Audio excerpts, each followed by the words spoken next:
Madeline Rees. Oh, and there's a recording in progress. My name is Madeline Rees. I'm the Secretary General of the Women's International League for Peace and Freedom. I'm really delighted to welcome you to this webinar entitled A More Generous Embrace, which is really a rather lovely title to something which is a very difficult subject for us to get our heads around. I want to say, why did we do this? Why are we having this webinar now? From WILPF's perspective, it's the culmination of a lot of thinking, a lot of reorientation that's been taking place in our more than 100-year-old movement. I don't know whether any of you know of Cynthia Coburn, but she's one of my all-time heroes and heroine for many, many people because of her brilliance. And she was a member of WILPF. And her seminal work, I think would be fair to say, was understanding and looking at how gender relations intersectioning with economic ethno-nationalist power relations is fundamental in perpetuating tendency to armed conflict. And when you think of it, that's a huge analysis in one sentence. And she, with others at WILPF, at an anniversary in 2015, our 100th anniversary, helped to pen a new manifesto for WILPF. And in that manifesto, she explained patriarchy as being the perpetuation by the social shaping of men and women into contrasting and limiting gender identities. Fast forward to where we are now, WILPF has been pushing to really identify what that means in real life in various countries, to see how that has had an impact on armed conflict, and really delving down into not just the lumping together of all men doing one thing and all women doing another, but doing a real fulsome gender analysis to better tease out why and how armed conflict takes place and why and how gender relations are fundamental in the causation of that. So that's why we have commissioned this. And I have to say, we're very delighted to have had Dean Peacock, who has been shepherding this program of WILPF for the last few years. And we think that some of the results from some of the countries is seminal to our better understanding of how gender relations work and repositioning the relations between men and women so that we can address the fundamental issues of armed conflict. So that's why we're here. I'm delighted that we have Delphine Brun and Christian Tanny to come and join us. Delphine is 2 decades already of international work on gender. I had the privilege of knowing her partway through those 2 decades, where I saw her present a really wonderful explanation of how political economy worked in DRC. And I remember thinking, if everybody looked at it from that perspective, we would have so much of a better understanding of how relations work and what needs to be done to change those political economies. And I'm delighted that Delphine actually undertook to do this report for us with NORCAP and GenCap in Cameroon. She's currently working as a GenCap advisor in Cameroon and has extensive experience in the region. And Christian, he's the co-founder and CEO of the Martin Luther Jr. Memorial Foundation, WILPF. It's an organization promoting peace, social justice, and sustainable development in the northwest and southwest of Cameroon, been doing so since 1999. Very much at the forefront of the humanitarian response in both regions since the start of the crisis in 2016. Christian himself is a strong advocate on gender equality and has in-depth knowledge of the local realities in the region, so brings a huge depth of experience and expertise to this webinar. Just a quick background, very quick background for those of you who are not familiar with what has been going on in Cameroon. The last 6 years has seen increased violence in the Anglophone regions of the northwest and southwest of the country, violent clashes, pro-independence groups and the Cameroon's army, ongoing violence, regular lockdowns, having a major impact on the local economies and obviously increasing poverty. Obviously, that has a negative effect on coping mechanisms on the affected population, including survival sex, exploitation, child marriage, child labor, and escalation in gender-based violence, all things which flow from armed conflict and violent disruption of normal living. Basic social services disrupted, ban on government-administered education by non-state groups, and attacks on education, which has deprived many children of education. And obviously, that's a key component of any protective environment. Some 80% of education facilities in the two regions are no longer operating. That's phenomenal. The crisis has led to the displacement of over 1 million people, including to other regions of Cameroon and to Nigeria, and people have been coming back according to the ebbs and flows of the conflict and where refuge is needed. So there has been a major humanitarian crisis, 2 million people in need of assistance. So you can see within that context, there's a lot to be disentangled and discussed. We're going to start the conversations with our panelists, but then afterwards, we would like to ensure that you have the opportunity, the participants have the opportunity of engaging in discussion. So please use the chat box, and we will monitor the chat box for questions and interventions, observations you may wish to make, and address, put them to the appropriate person to address them. Thank you. So Delphine, please hit us with the major findings of your report. Yeah, so as you mentioned, the most important and most interesting part will be to hear from participants what are their questions or views about how men are affected by crisis and why this should be taken into account by humanitarian and development actors. But first, I will present my findings. So I will stop the video and share a short presentation. Please confirm you can see it.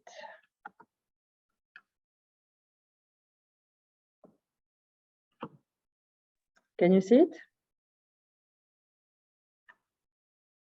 Perfect. Yes, we can. Okay, perfect. Okay, so first of all, I would like to explain a bit why I conducted this research. There was data available on the way girls and women were affected by the crisis in the northwest and southwest regions of Cameroon, but there was very little information on how adolescent boys and men were affected. And this was particularly intriguing to me, given the fact that the protection monitoring data that was available was repeatedly indicating that men and boys were the ones primarily exposed to specific human rights violations. And also, as interagency advisor, I'm here to support the humanitarian community on how to take gender issues into account. But I had little elements of information to provide when it comes to explaining how gender roles and relations have been impacted due to the socio-political crisis. And so the analysis I conducted aims at filling this information gap. It looks at the specific protection risks facing the male population, the way in which the crisis also affects the psychological well-being and the identity of boys and men, how this leads to a change in gender roles and relations. And I was also curious to know what were the perceptions and attitudes of humanitarian actors when it came to understanding how men and boys were affected and how this influenced the shaping of their response. So just a few words about the methodology. I did this analysis based on a secondary data review. I also reviewed 135 project proposals that were developed for these two regions to see what the narrative was saying about the situation of the female population and male population. I interviewed 26 key informants working in these regions with a strong focus on local organizations. And I also had 2 exchanges with groups of adolescents and displaced men. I would like to stress the fact that this analysis is not intended to compare who would be the most vulnerable, and even less to minimize the discrimination faced by women and girls in these regions. So looking first at at the specific risks that affect adolescent boys and men, we see that they face circumstances and specific protection violations that leave them vulnerable. They are the primary victims of recorded protection incidents, and they represent, as you see on the slide, between 85 to 95% of those who are exposed to torture or inhuman treatment, theft, extortion, arbitrary or unlawful arrests and detention. Gender-based violence is a reality for men too. For instance, in July 2021, they represented 14% of the survivors who were recorded at that time. These acts are usually committed by other men, be it by armed men who use sexual violence as a way of emasculating male civilians, or this violence is committed by other civilians who exploit other men and take advantage of their vulnerability, particularly when they are displaced and are, for instance, looking for a shelter. Men's and boys' specific exposure to protection threats is explained by the fact, first, that it is men who usually fight, which places them at greater risk of injury or death directly related to the fighting. And since they are the ones who are supposed to be fighting, they are also the ones being perceived by both sides to the conflict as threats and suspected of being spies. And I would like to note that women are much less confronted with this problem. They are also more exposed to targeted armed attack. They face discrimination, harassment, and violence from armed men. And I was told that even in situations where there is no clear evidence that they are fighters, they are sometimes targeted as scapegoats. What displaced men that I interviewed, as well as local organizations, told me is that this population is really catched in a pincer movement, since adopting a neutral stand is impossible. If they remain silent, this can be seen as a sign of complicity. And if they reveal information, then they are in a situation that could lead to revenge. So what are the implications of this situation? Many adolescent boys and men have either made the choice to fight, and one of the motivations is to place themselves and their families under the armed group's protection, to hide in the forest, or to settle in other regions with important displacement across Cameroon and also in Nigeria. Men and boys who did not flee have often reduced their economic and social life to a minimum, restricting their movements and avoiding gatherings. As a result, moving around to obtain the necessary income, allowing to play what is socially expected from them as provider for the family, has often been rendered impossible.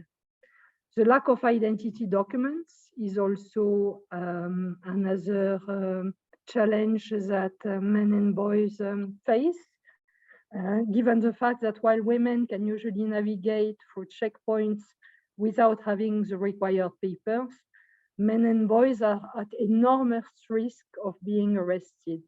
And this, of course, greatly affects their mobilities. Madeleine was mentioning that 80% of education facilities in the two regions are no longer operating. This has an effect on adolescent boys who are isolated and deprived of a key component of their protective environment. You see on the slide some of the quotes of the people I interviewed, and this illustrates the fact that the crisis has generated uncertainty and anxiety about the future. Lack of proper documentation, restricted mobility, stigma, targeted violence, lack of work and income, all combine to contribute to a feeling of helplessness, high anxiety, stress, frustration, anger, and ultimately to a loss of self-esteem.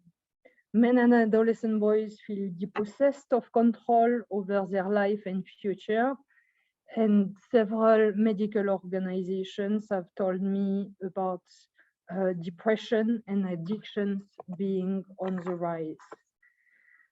This crisis has affected, as you understand, the ability of men to conform to dominant masculine norms, given the fact, as I said, that their mobility is restricted. This doesn't allow them to play the role of head of household as provider and protector of the family. And again, the quotes you see illustrate this reality. People interviewed indicate that there is a feeling of loss of identity that leads to an increase in domestic violence as a means for men to assert their status. Also, Cameroonian society traditionally imposes rigid expectations upon men, such as showing strength and hiding feelings. Since being a real man is about being tough and not showing fear or sadness, emotions tend to remain locked inside. Men's lack of mobility has also caused a significant gender role reversals. While men are quartered around the house, women and children less likely to be arrested have taken on new responsibilities. Women, interestingly, play a more important economic role than before the crisis. This change in the distribution of role is particularly reinforced due to the demographic imbalance that the crisis has created. With many men dead, hidden, or forced into exile, women increasingly play the role of heads of family and family providers. They also take on new responsibilities. For instance, they are the ones now digging the graves in the absence of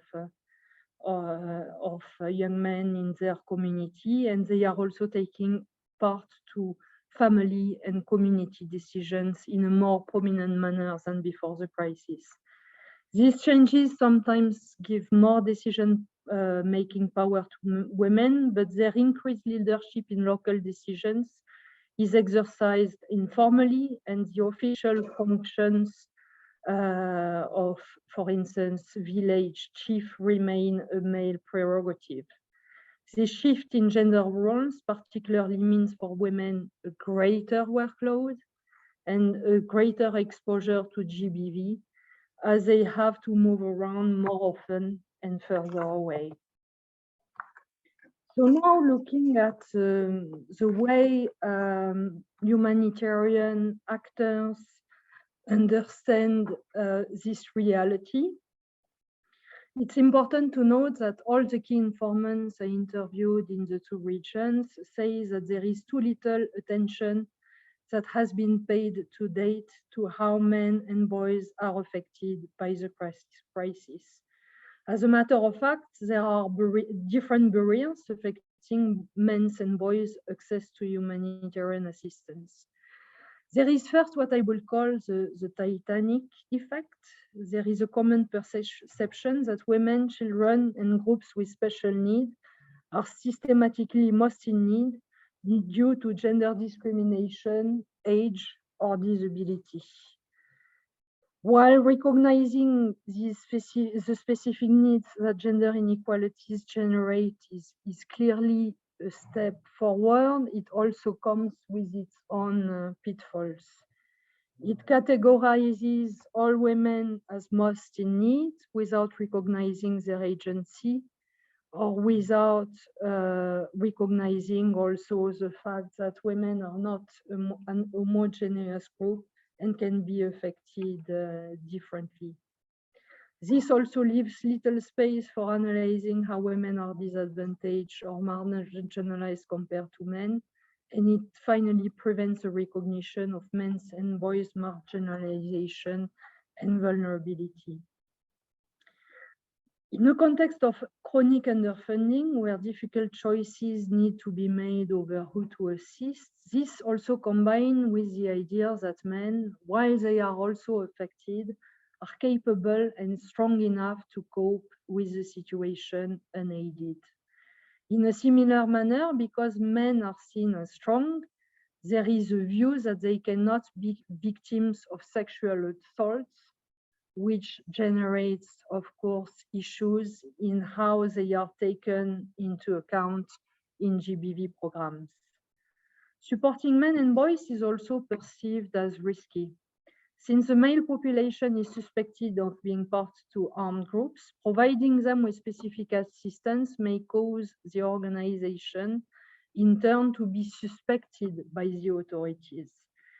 And this belief is not without any ground, since we saw, for instance, a medical organization operating in the Northwest and that was treating injured men that got its activities suspended due to the suspicion that it was supporting non-state armed groups.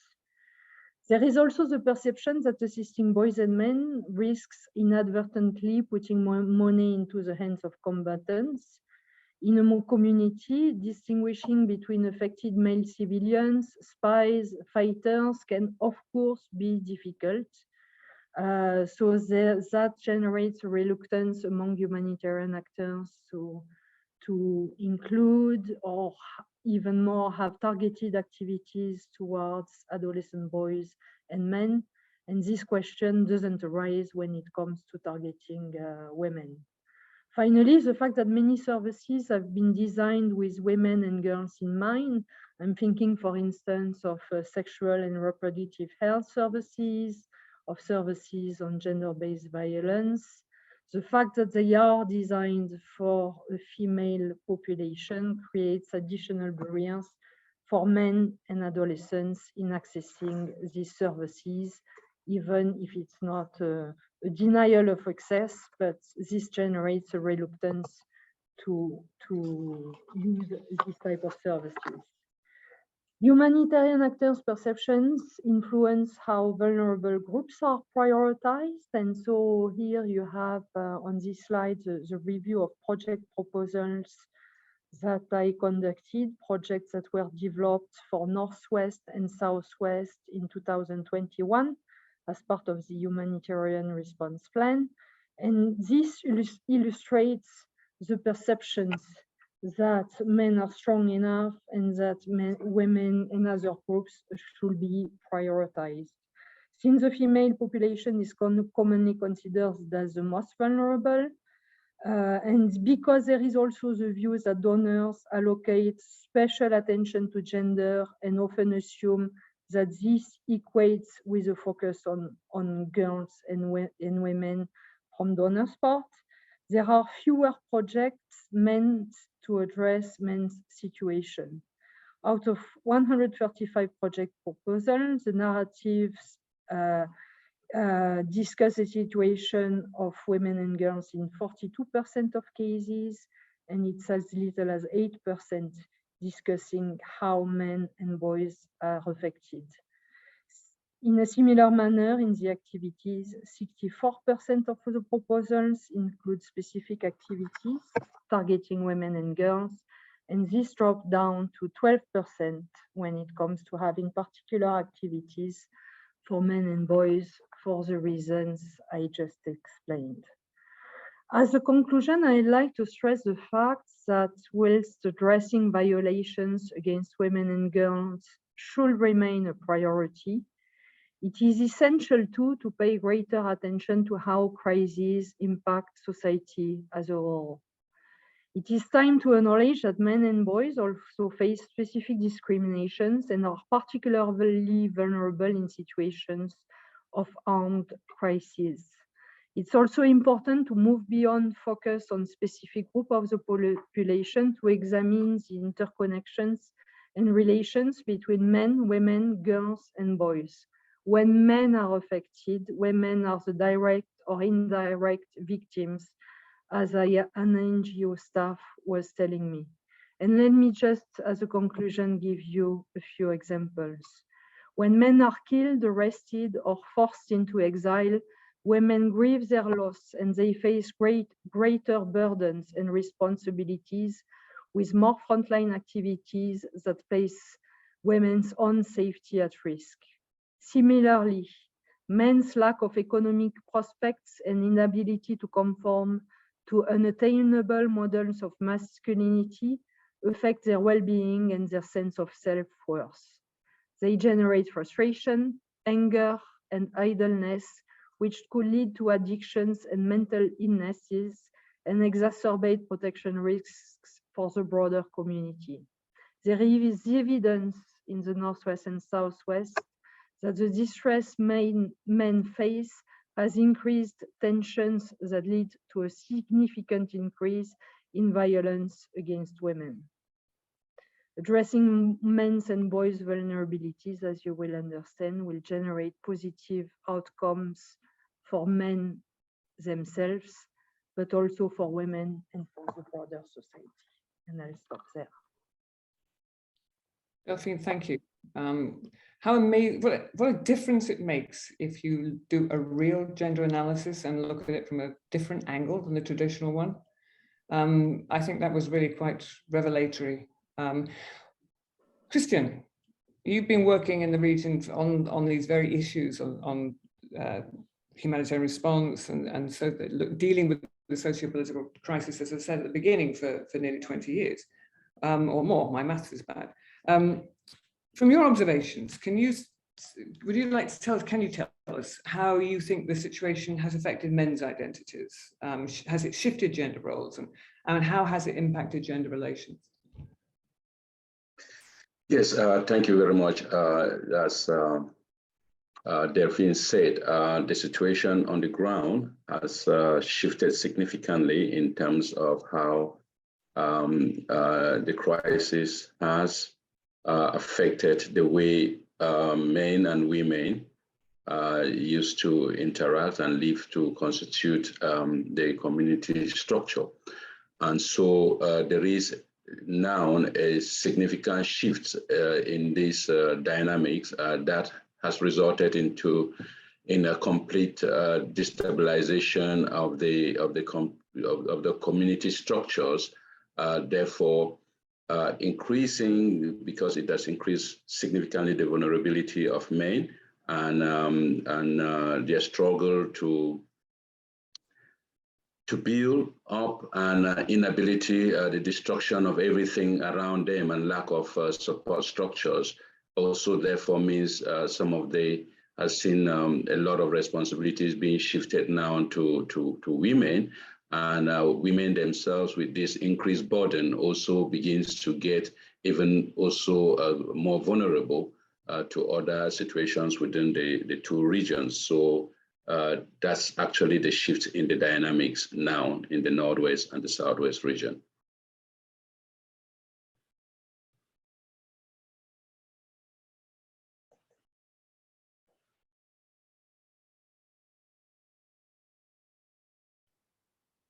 I did that thing. I didn't unmute myself. Sorry, Christian. Yes, I'm trying to you to respond to a question you hadn't heard. I was just wondering if what you've just said, the changes that you have seen, whether you think that has actually led to really the fueling of the conflict and limiting possibilities for any sort of peaceful progress. Yes, I think basically because what is happening, what you need to understand vis-a-vis the current crisis is that there are triggers and or reasons why men and boys either pick up arms. You know, a lot of them, because their economic livelihood is destroyed and there are no protection systems for them, either from all parties to the conflict and within the community. They have very little choices other than picking up arms, and so you realize, therefore, that over time the question is, do we have more and more men people joining, or we have more people giving up. So, and the reason is because the opportunities, especially the protection opportunities around men, are very, very limited. You find a lot of young men who pick up arms. If your father, your brother is killed right in front of you by any party to the conflict, then you have to make choices as to which side you go. And of course, as adolescent boys, they can't join the military because they don't have the skills, and so the only option is to join the non-state armed groups. And of course, they also begin to see more and more that with the changing dynamics, that becomes either another easy way of supporting your family by joining and engaging in kidnaps and ransom taking. So there are lots of these dynamics that do take place, because even when they displace, they can't, especially during movement, when houses are burned, most of the men who are fleeing the conflict do not have identification, and these are also, they are very, very vulnerable to arrest, summary execution. And so the best option to most of them is to stay within their communities. And when the situation gets more and more difficult, the best way to relieve that is to pick up arms. So basically, the lack of protection for men and adolescent boys is actually fueling the conflict in the Northwest and the Southwest region. And just to follow up on that, is that you mentioned adolescent boys, is that really an increased risk because of the closure of 80% of the schools? Yes, of course, you see most of the, with the closure of the schools, I mean, 6 years down the line, you will see a child that was supposed to be, say, in class 5 or class 6 by Cameroon classing setting, and he's out of school for 6 years. You realize that even in areas where some schools are beginning to open, a lot of these boys will say, no, I'm too old to go back to school, because they will need to go back to continue from where they left. And so the option also is not available to them to either pick up some life skills or jobs or livelihood activities. And so when they look all around, the option that is ahead of them is actually to pick up arms. So you see the closure of school is having a direct implication in the fueling of the crisis, especially with men and adolescent women, when all options are taken away from them. Almost inevitable, isn't it? Delphine, I want to come back to you with the difficult question, because I think this is something that many of us always struggle with. At the minute we start talking about the need to address the issues that men and boys have to face and untangling that, there's always the question is, do you think that would take away resources from women and girls? Because there's, God knows, there's so little resources put into women and girls in any case, and are we competing in a very small pot? So Delphine, how do you respond to that issue? Yeah, I agree that there is a tendency when we raise the issue of how men and adolescent boys are affected by armed crises to have this reaction of saying, well, you're undermining the specific discriminations that gender inequalities create. There is, of course, an undisputed need to continue addressing the situation of adolescent girls and women, and this wasn't the focus of my research, but I can tell that in the Northwest and Southwest, women and girls have also been very much impacted with gender-based violence on the rise, child marriage that wasn't a common practice in these regions, that has also appeared as a more and more common practice, and increased poverty and hardship for female-headed households.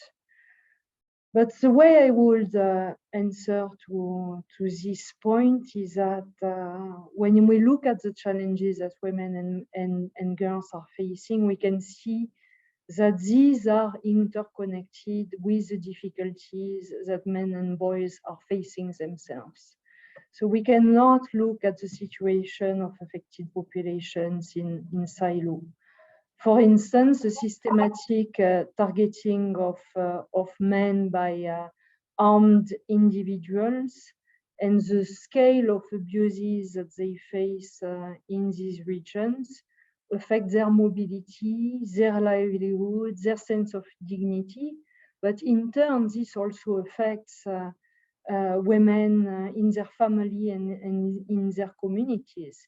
It means greater economic burdens, greater domestic responsibilities, and greater exposure to GBV, both within the home with an increase of domestic violence, but also in the communities, because women have to go where men used to go, and so put themselves at risk. So in other words, I think that it is essential to reframe the conversation to avoid this competition between women's and men's vulnerability. It's not a way to diminish attention to the discriminations women are facing. It's just the point of saying that no matter what your sex, age, or sexual orientation is, in a situation of crisis, you can experience situations that will generate vulnerabilities. And so this should be taken into account on this basis, also because when assisting and responding to the needs and vulnerabilities of men and boys, this bears positive effects also on women and girls. Thank you. I sort of thought you'd say that. It's basically you're talking about prevention at the same time as you're talking about support. So the two have to go hand in hand. And that's exactly what Cynthia Coburn was talking about when she saw gender relations as causal. We need to be looking at it from the same stage of ending violence rather than dividing. There's a very good question that's been put in the chat, which is sort of a bit of a follow-up. I was going to ask you about, what are you going to do, then how do you make sure that you do get real support for gender equality through the sorts of humanitarian and development interventions that are made? But the question, the comment that was raised in the chat by Juliet Saab, who's been working in West Cameroon, she's asking that she thinks that one way to take action is to reflect the change, to reflect and change the way we design gendered humanitarian project or GBVI programs that should take into account culturally specific support for violence, culturally specific supports for violence and gender inequality, and draw on local resources in promoting non-violence, as well as revise the target rates to reach boys and men. And then she's saying most projects will usually take 75 female to 25 male%. Increasing this rate and involving men and reducing GBV amongst women and girls would be a solution. I mean, that's sort of what you were saying, I think, Delphine. Would you like to comment on it?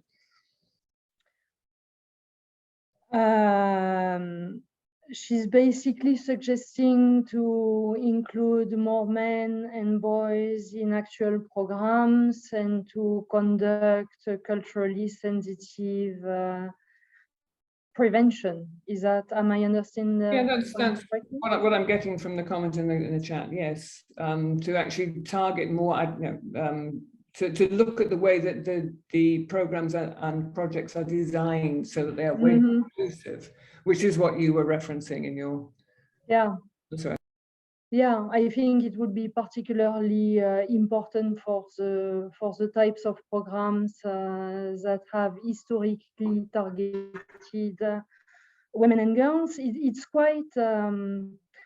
quite puzzling to see that we do collect data. And for instance, protection monitoring, indicates that it's not an insignificant proportion of survivors who are adolescent boys and men.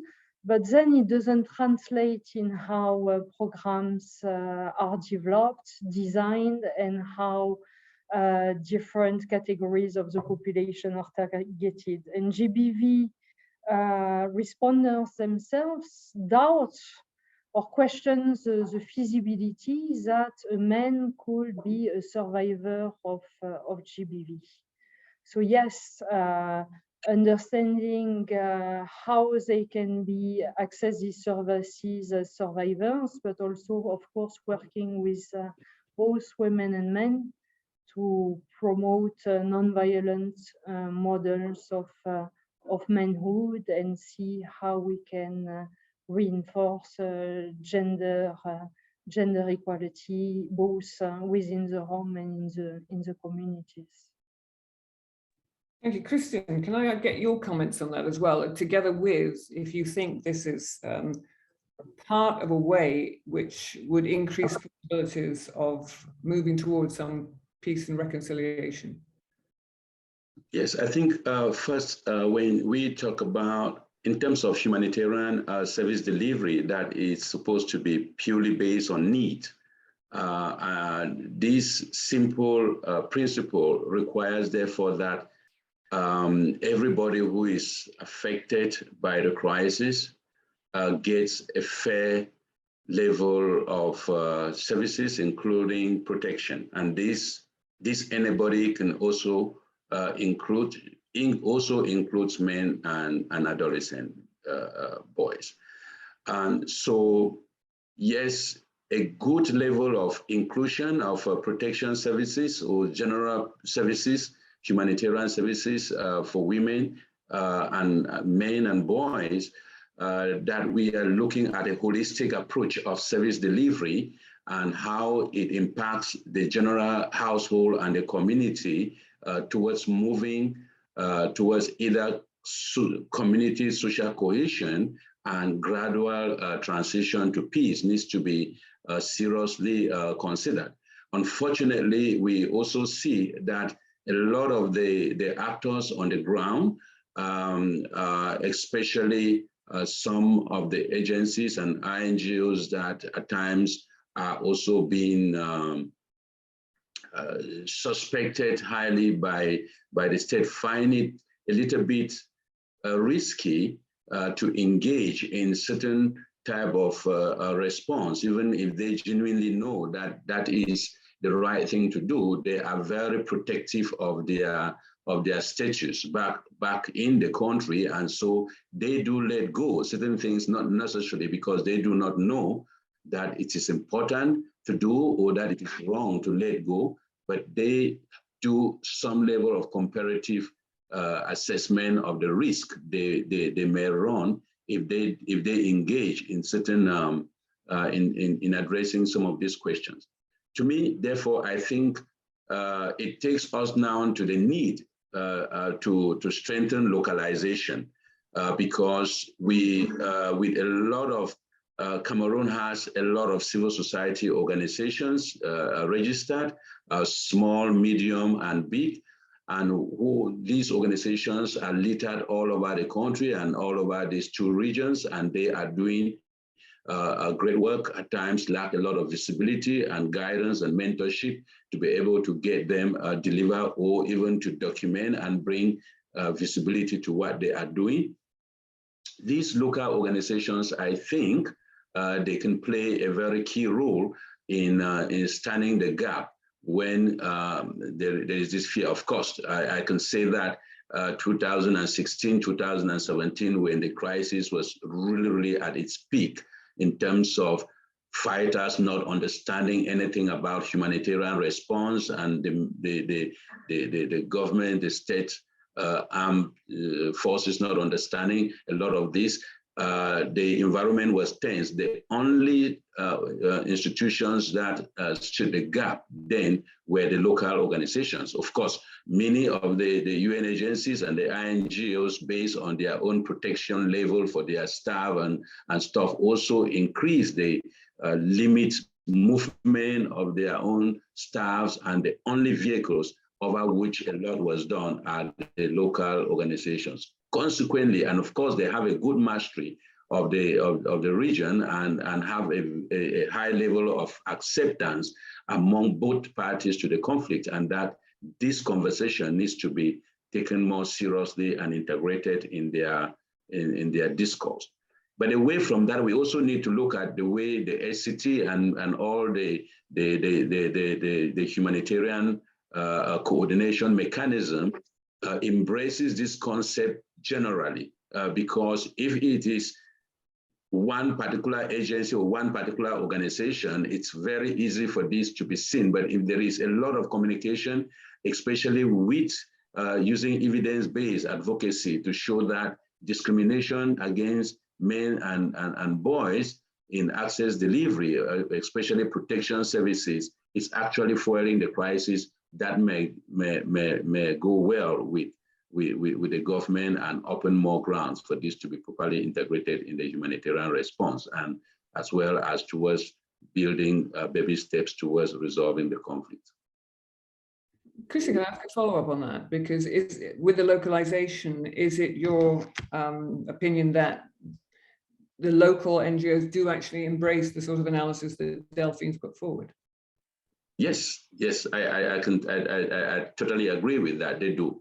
A lot of them do. But you see, as she said, usually the gender analysis or protection programs generally, when you look at a lot of programs and they say they're talking about gender analysis, you see it's always twisted towards women and girls' consideration in the project design.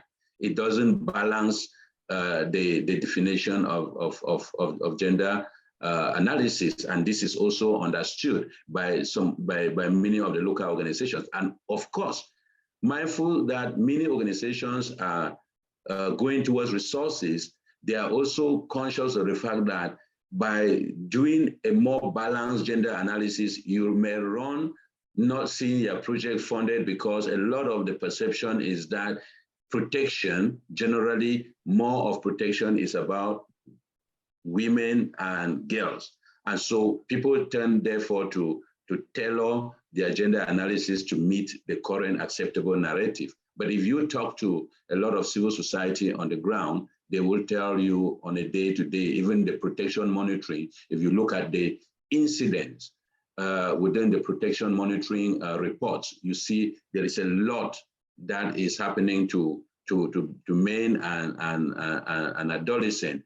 But when you see what is flagged most is when a man or a woman is brutalized, when a man or an adolescent is brutalized on the street or killed on the street, it's very little news. You know, when a woman or a girl is arrested or brutalized, it's news everywhere. So you can see already that the abuses towards men and adolescents is largely being normalized, because they understand that no matter how you flag it, there is very little services available for this class of persons, unfortunately.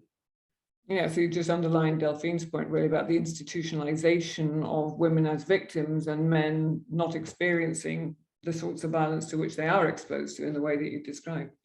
Thank you. There's a question from Nicholas Coutin. I'll just read it out and then I can see who would take it. Interesting point on negative coping mechanism consisting in taking arms. Some researchers used to call this phenomenon attraction to the market of violence. What can the humanitarian community do to counter this attraction of young men into conflict? And how can a localized approach support this objective of conflict mitigation through better boys and men protection? What could be women's role into this approach? That's a big question. Who wants to undertake that one? Maybe Delphine? Yeah, I mean, it would be difficult to give a comprehensive answer to this question, but certainly I would stress the importance of humanitarian recovery and development actors to work together as part of the Nexus approach. I think it's very much something that is missing at this stage. In the Northwest, Southwest, for instance, you will have humanitarian actors who will will do protection monitoring and provide the response, but they won't necessarily work with the development actors who could provide alternatives in order for adolescent boys and men not to be tempted to join the armed groups. And so in particular, I believe that the provision of economic opportunities and education would be a key way to prevent exile, to prevent displacement from other regions, or to prevent men from taking up arms and then possibly dropping the arms and then joining again the armed groups due to lack of economic alternatives and protection. So that will be the element of answer I would give on this. And with regard to women's organizations or feminist organizations, it's again a matter of understanding that all population members are interconnected, and that when men are at risk, when men are forced to be displaced, then it's women who also bear the bulk of the consequences, with more risks and a heavier workload. Yes, just to cue in from where Delphine, what Delphine said. The first thing is that we need to see what were the immediate triggers of the conflict. Was education and perception of economic marginalization and all of these things that came with it. So these are the two things. And it is also to say that generally, as a global picture, a lot of people within the regions feel marginalized, economically, politically, and otherwise. And if you look at, it is not surprise, if you go to a lot of the communities, you find even the non-state armed groups, members of the non-state armed groups, engaging in farming activities. You know, they actually engage in some economic activities. This, to me, when I see this, it tells us that these persons are still conscious of the need to establish for themselves some livelihood, and they are caught between not having anything at all or having something to complement their usual way of life. So, but what you see is that even at that, this fighter who is in this type of activity is not exonerated from being killed if arrested along even in his farm, okay? And in his farm, he is there with the family, with other adolescent persons and the rest, and it goes on and on and on. So there is actually, to me, the need to look at how do we stimulate some level of community resilience and rebirth of some economic activities within the communities that can begin to take on board a lot of this. If you look at communities where schools reopen, you see there is now movement of persons from the semi-urban and the urban areas back to their communities to be able to go to school. Because it's not easy there. It's not easy out there. And while back in their communities, they struggle to survive. So the Nexus approach needs to really, really be embraced, because it's difficult to say this is where we are at any one point, because we need to look at opportunities that are presented by each community and dive into it to make sure that more and more men and boys continue to find an ecosystem of opportunities, and therefore they have the choices to make. And only then can you really see if these people with arms are actually believers in the ideology, or they are persons caught by the situation and that they only have to embrace it as a way of survival. Christian, that was so helpful. As you were speaking, I was just thinking I've had similar conversations about Afghanistan and other places where such violence is continuing. And that whole approach about, you call the nexus approach, looking at communities, looking at the political economy within that, and how do you break the cycle of violence? And we haven't had time to really talk about weapons and the use of small and light weapons in conflict generation as well.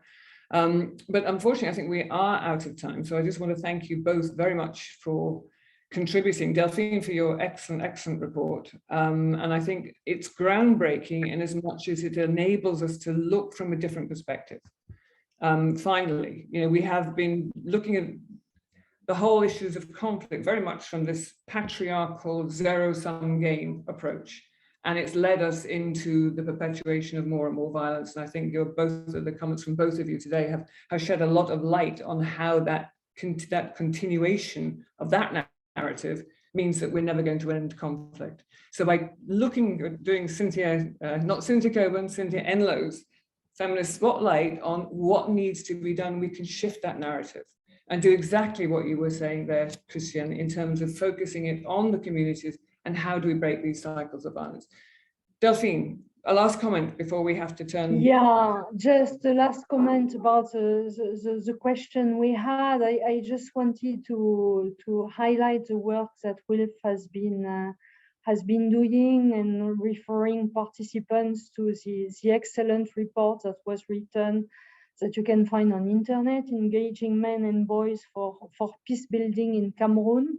We didn't mention the role of men as allies in building peace, and so it may be interesting for participants to look at how champions have been identified in order to help solve conflict and rebuild social cohesion. Thank you, and that is an excellent point to end on. We're not there yet, but we are certainly going in the right direction. I think we've been successful in identifying what is wrong with the approaches that have been taken so far, what we need to do, and how we can actually progress into far more sustainable possibilities of building peace. So thank you both again. Thank you everybody who participated, and to Dean for running the project or program, which has enabled all this to be revealed. Until soon, thank you everyone. Thank you very much, Madeline. Thank you.